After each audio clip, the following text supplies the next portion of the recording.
Coming to you from the Deep South, this is the Blue Collar Leadership Podcast. High impact leadership is not reserved for leaders, and it has nothing to do with your position, title, or rank. However, it does have everything to do with your character. It's time to climb to the next level and beyond, personally and professionally. Now, let's start making it happen with your host, Mac Story.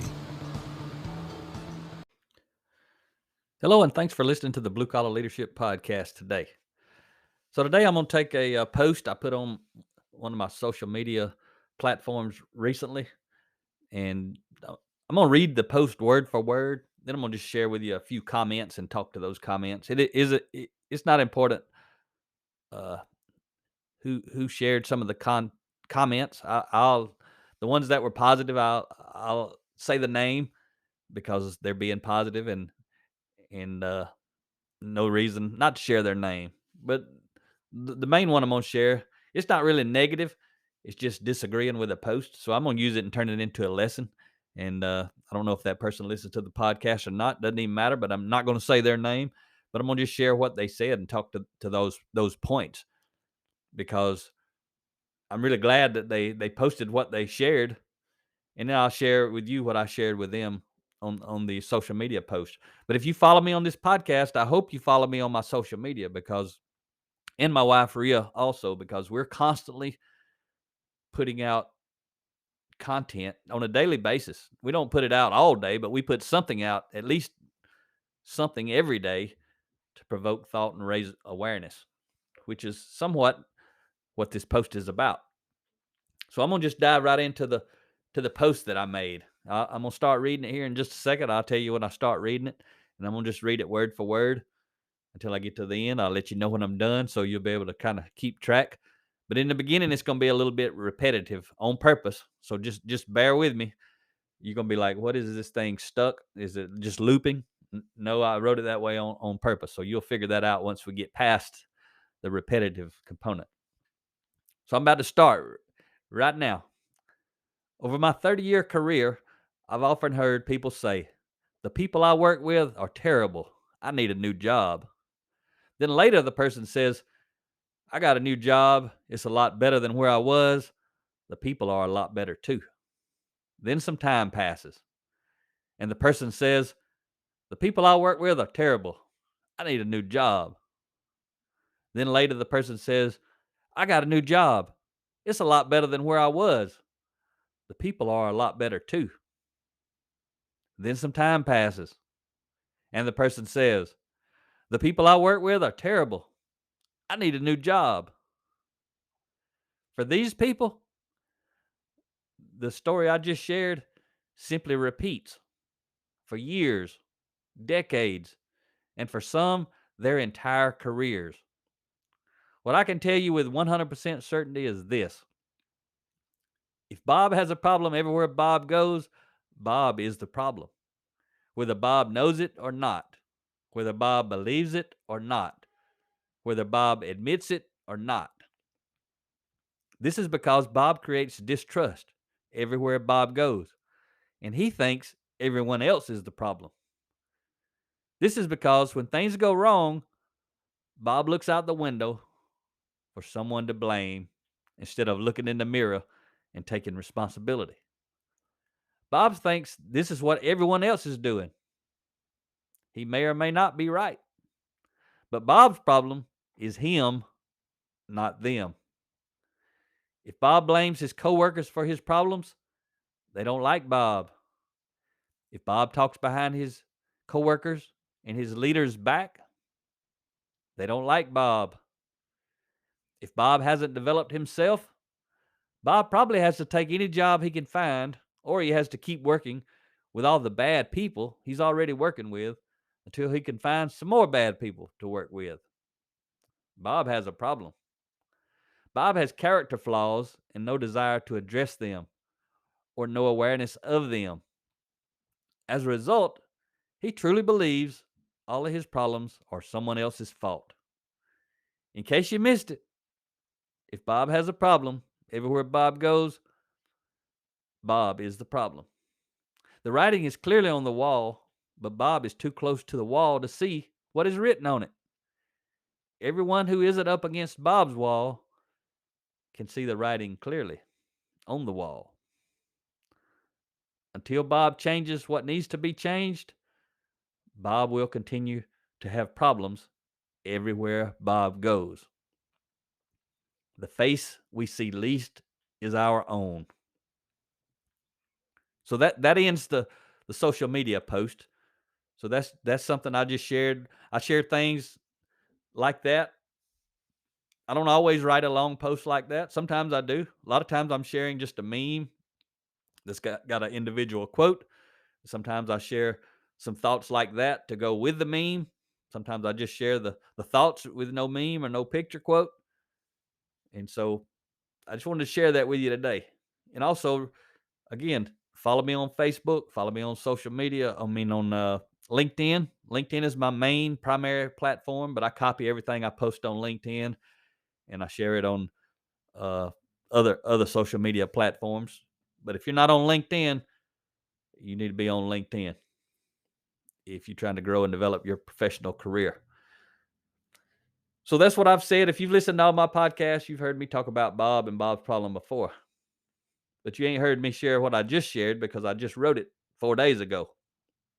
I didn't go back and look at something I had already written. I just come up with something new. Sometimes I do that. But I want to share with you some of the responses I got on that post. And especially the one that really questioned it. Because the person who wrote that, they're not the only ones who questioned it. And it's obvious because there are a lot of Bobs out there. But my friend Thelma Morales, she responded perfectly right. She agrees with me. And I told Thelma, I said, the evidence to support the belief is everywhere. I've seen it everywhere. Like I started off that post with, I've seen this for 30 years. I've had people provide the evidence to support the belief for 30 years. I supported it for myself for many, many years. But Thelma's, there's a story behind Thelma. So it's pretty cool to see Thelma followed me. She's followed me on Facebook, actually. That's where I saw her comment. But I posted it again first on LinkedIn. But she follows me on Facebook.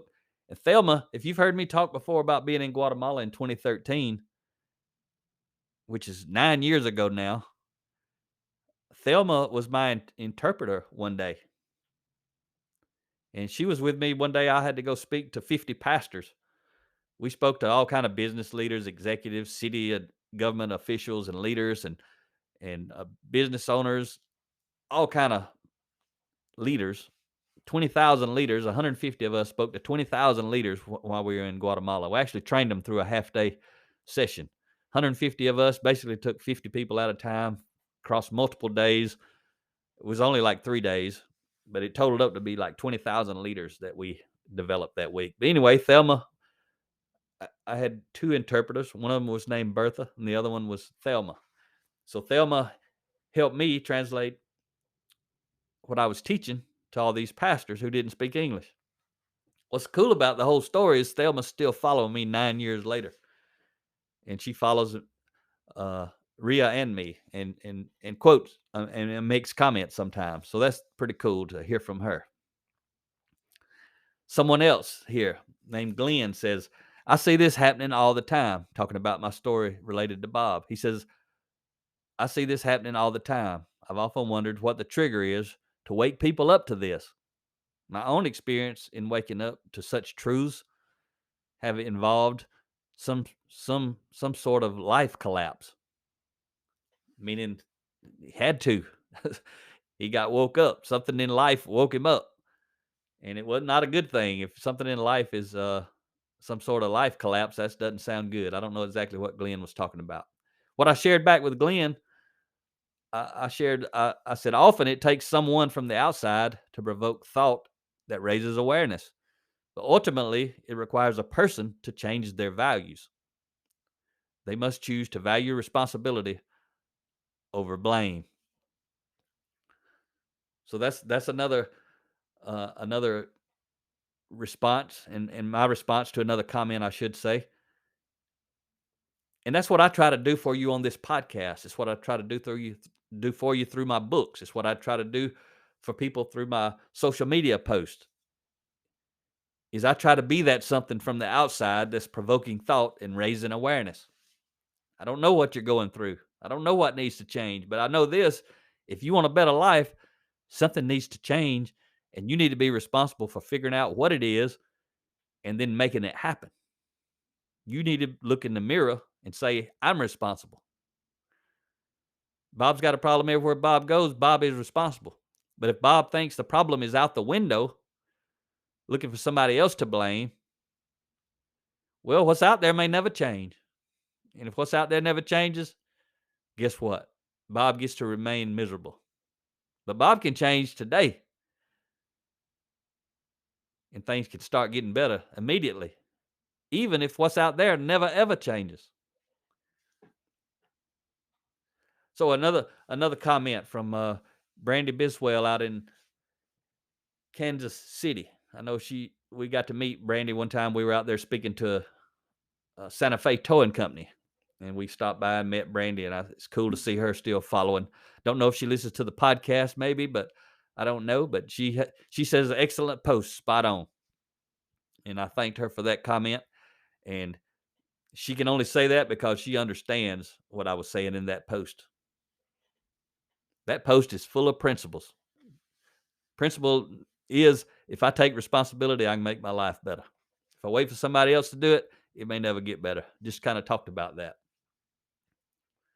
So another comment that I received on that post, it was from Jimmy Collins. And you guys listen long enough, you've heard me talk about Jimmy Collins. He was Truett Cathy's third employee at Chick-fil-A back in 1967, as Truett Cathy was building the Chick-fil-A brand and empire. It wasn't an empire then, it was a startup. And Jimmy was the third employee. He was actually a contract employee to begin with, and Jimmy was doing drafting, and he did the layout and design of the first Chick-fil-A that opened in Greenbrier Mall in Atlanta, Georgia. And he wasn't an employee then. He was just contracted to do the drafting. But Truett saw something in him, and he liked it, and he knew where he was going to take Chick-fil-A, and he ended up hiring Jimmy as his third staff employee. And so Jimmy retired in 2001 when Chick-fil-A, under Truett Cathy's leadership and Jimmy Collins' leadership, the two of them together, had reached $1 billion. They went from startup to $1 billion in sales by 2001. And Jimmy retired after 33 years, almost 33 years. And he retired as the Chief Operating Officer and President and Chief Operating Officer, COO of Chick-fil-A in 2001. He's still making things happen. He's got a great book called Creative Followership in the Shadow of Greatness, and highly encourage you to check out his book. But he follows me. I can't believe it. He's been a personal friend and mentor of mine in Rio since 2015. I mean, that's 7 years now that I've known Jimmy and talked to him, but I still can't believe he follows me on social media and comments on what I'm posting about, but he does. And he's in his mid 80s now, and he's still going and growing and making an impact. And he added some value to my post. He basically reinforced what I was saying. And what Jimmy says means a lot to me, because Jimmy is a high impact individual, a high impact leader, a high impact team player. He's a person of extremely high character. What I know about Jimmy is Jimmy knows what Jimmy's talking about. That's a lot different than Bob having a problem everywhere Bob goes. So anybody who thinks that Bob ain't the problem, they don't know what Jimmy and I know, and what a lot of other people know. So when Jimmy says something, I love it. So here's what Jimmy said to that post. He said, "It is not the place, it is the person. Until we recognize that the only thing we can change is ourselves, nothing will change." And my reply was, true, Jimmy. That's 100% truth. When you're talking about taking responsibility for your life. And really what my post was about is what's wrong in your life. Like with Bob, his job, he thought his job was bad. He thought the organization was bad. He thought the people were bad. And maybe they were. But Bob's problem is Bob's got a problem, and he doesn't even know it. Let's say every one of those people were bad. Every one of those organizations were bad. Let's just say that. Why is Bob working there? Why does he ever even start working there? Why does he keep working there? And he didn't in my story. He left, right? But why is he there to begin with? Why isn't he attracting high impact leaders and high impact organizations? Why is he not interviewing the people who are interviewing him? Because if he understands enough about what I know about, what Jimmy Collins knows about, he can go in and interview the people. Why don't he have options not to have to take just any job? And it may be Bob ain't the kind of person that a high impact, high character employer wants to hire. So he ain't never going to have that kind of job. Why ain't Bob starting his own company? See how this works? When you look in the mirror, you got to find out, how am I responsible? Then you got to address it. So this next one, I got it this morning. I got this reply, this comment this morning, which why I decided to do a podcast on it. I was already going to record several episodes today, get a few weeks ahead in case things pop up, which they already have. So I like to stay ahead on most of my podcasts. Sometimes I'm 2-3 weeks ahead. Sometimes I'm 2 or 3 months ahead. But anyway, this popped up this morning. And right before I started recording this podcast, I actually replied to this person. I'm not going to say their name, but I will read what they said, and I'll share what I replied back. But as I was walking in here to do the podcast, I thought, well, I'm going to do a podcast on this. This might be relevant to a lot of people, especially when I share the comments in my replies. So you'll see completely different mindset than Jimmy Collins. Jimmy Collins was in agreement. I'm responsible. Right? One more time, I'm going to read Jimmy's reply or comment. He says, it is not the place, it is the person. Until we recognize that the only thing we can change is ourselves, nothing will change. Jimmy and I are in alignment. Now, this person wrote something. We're not in alignment. The reason we're not in alignment because they don't think it's Bob's fault. They think somebody else's fault. And they're free to think that. They're also free to deal with the consequences of thinking that. So I'm going to share this. Again, not going to share the person's name. I'm just about to read the comment that they replied to the post that I made, which I opened this podcast with. This person says, maybe the problem is the idea that everything is framed as an individual issue. Maybe Bob's problem is that he is completely demoralized from years of toiling in a system that is built on exploitation. Maybe Bob doesn't realize this and has internalized the message that everything is ultimately the individual's fault. Maybe the base of our entire way of life is structured this way to keep everyone divided. That's the end of that person's comment there. So they had a completely different take.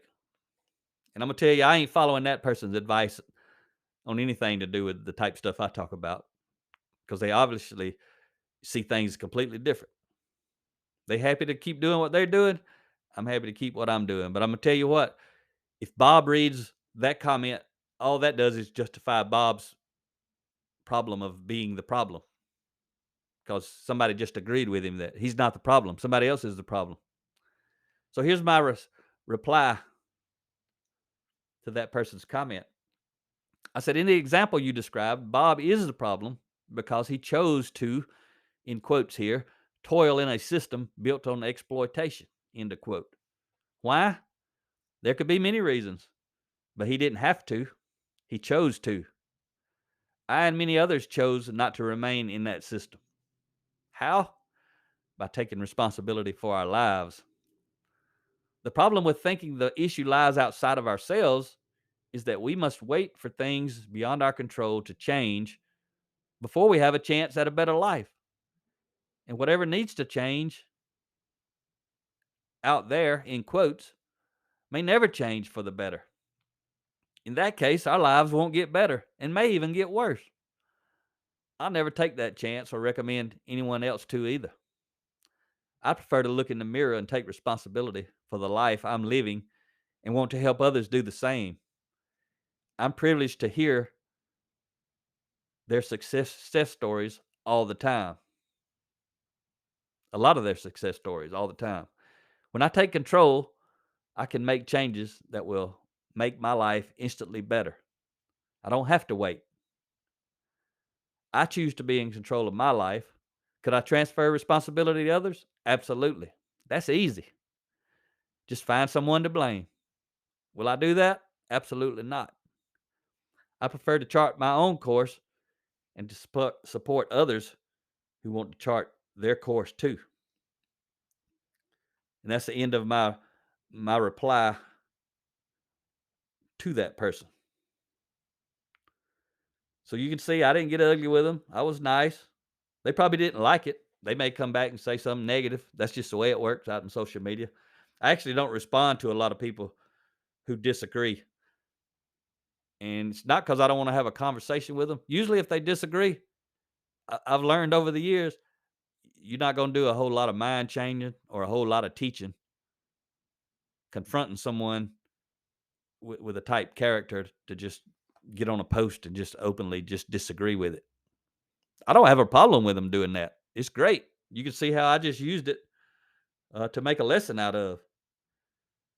I don't care what anybody posts, what kind of comment they post. All they're doing is shining the light on their own character. And this person really didn't do it. It was not even really bad. But some people do.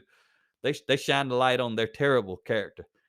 This person just seems to be thinking, and I provoked thought in that person, which was my intent, and they shared it with me, which is awesome. But they still missing the point. Why are they missing the point? I have no idea. But they still missing it. The problem I have with that is other people will say, yeah, that's the same thing I was thinking. It ain't Bob's problem. It's the system problem. And I go back to what I said earlier. If there's a problem with the system, why am I playing in the system? You pick out any country on the planet, with most all of them have poor leadership in government. That's just the way it is. That's who wants to go play in that sandbox. People with poor character. I don't get into politics. I ain't worried about politics. I'm worried about living my life in an effective way within the system, which is what that person was talking about earlier. That maybe it's the system. Well, I can tell you in the United States, this system causes a whole lot of people a whole lot of problems. I can tell you something else. In the United States, this system allows people who want to lead themselves well to do amazing things in life. Same exact system, two different people, two different mindsets, two different ways of seeing the world. You understand what I'm saying? You can find that anywhere. You can find children who grow up in a terrible family situation. Just say there's two kids to make it simple. Two kids grow up in a terrible family system, meaning the family is terrible. The mother and the father both are terrible. Terrible examples, terrible character. That's the family system. You can see those two kids grow up together in the same exact family. One of them moves away from that family and thrives in life. They take all the bad lessons they were taught and make sure they're never going to be that way. The other child moves on into adulthood.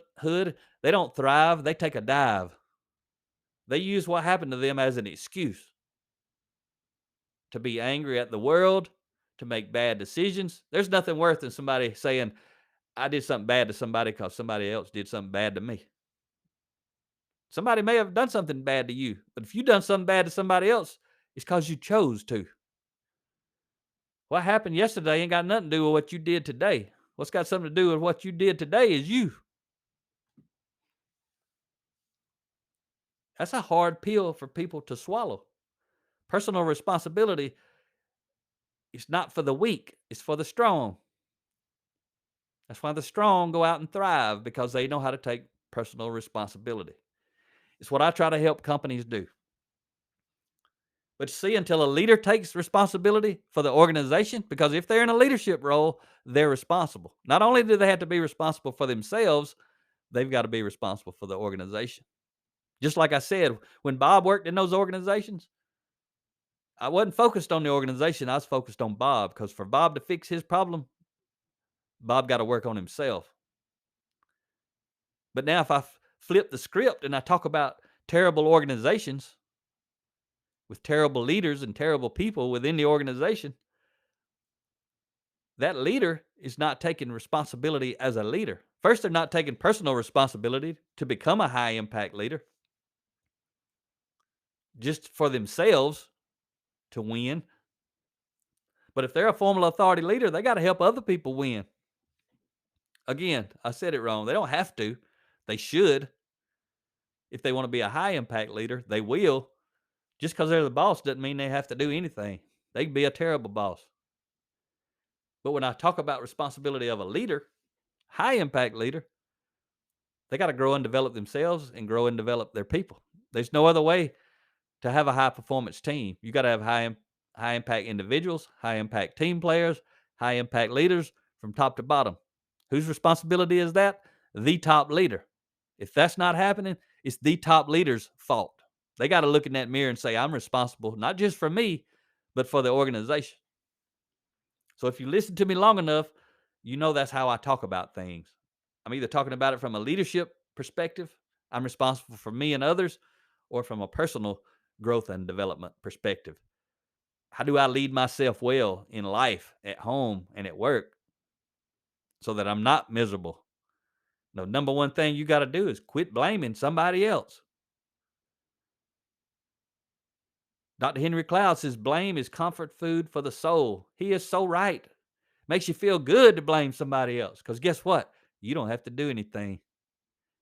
You can blame. You can go find some other people who feel just like you and they'll blame somebody with you. I mean, you turn on social media. I post on social media every day. I hardly read any social media. I ain't interested in what all's going on out there. I'm interested in what's going on in here, meaning inside of me, inside of my life. Yes, I got to navigate all that, but I don't have to be a part of it. I don't care nothing about getting on social media and hearing everybody whine about everything. I mean, it's just pathetic. There are a lot of Bobs out there. There are a lot of Bobs who have a problem and don't know they're the problem. That's why I'm on the mission I'm on. To provoke thought, raise awareness. Again, people who are like Bob who want to blame, they're going to see my post, they're going to look for somebody to blame. That's just what they do. Why do I want to have a conversation with those people? Just like what I shared with you. That person made their comment, and it wasn't bad at all. Then I shared my comment. So this person is either going to be open-minded and try to look for some reality in there. They may not reply at all, or they may have a positive reply.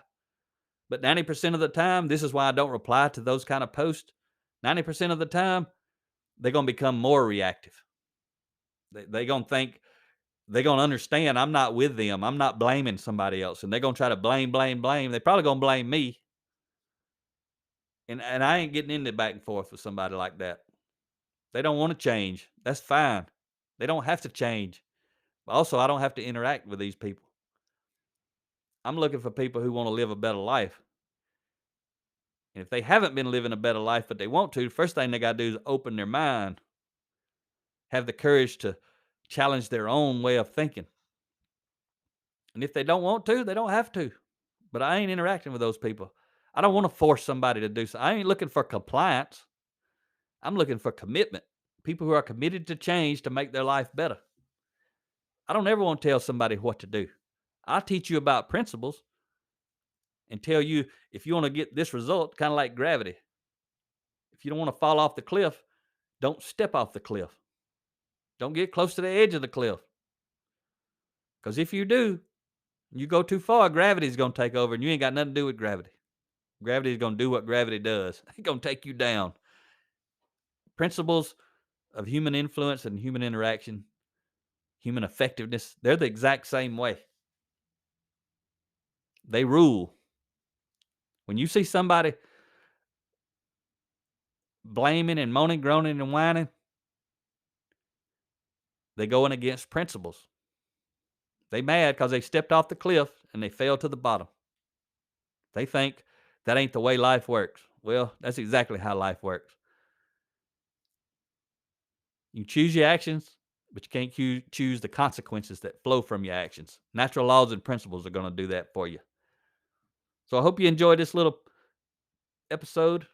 based off of a recent social media post. Let you kind of be interactive with it. But I hope you follow me on LinkedIn or Facebook, Instagram, some of the other ones too. I post in a lot of different places. I'm going to leave you with this thought today. Bob's got a problem everywhere Bob goes. Bob is the problem. Shine, don't whine. Talk to you next time.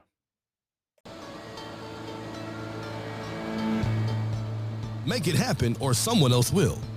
It might as well be you. Are you serious about taking your career and your life to the next level and beyond? Check out Mac Story's Blue Collar Leadership series books and others, now available on audio, along with paperback and ebooks at Amazon, iTunes, and Audible. Please visit bluecollarleadership.com to learn about Mac's books, programs, special offers, certifications, and more. Thank you for listening to the Blue Collar Leadership Podcast.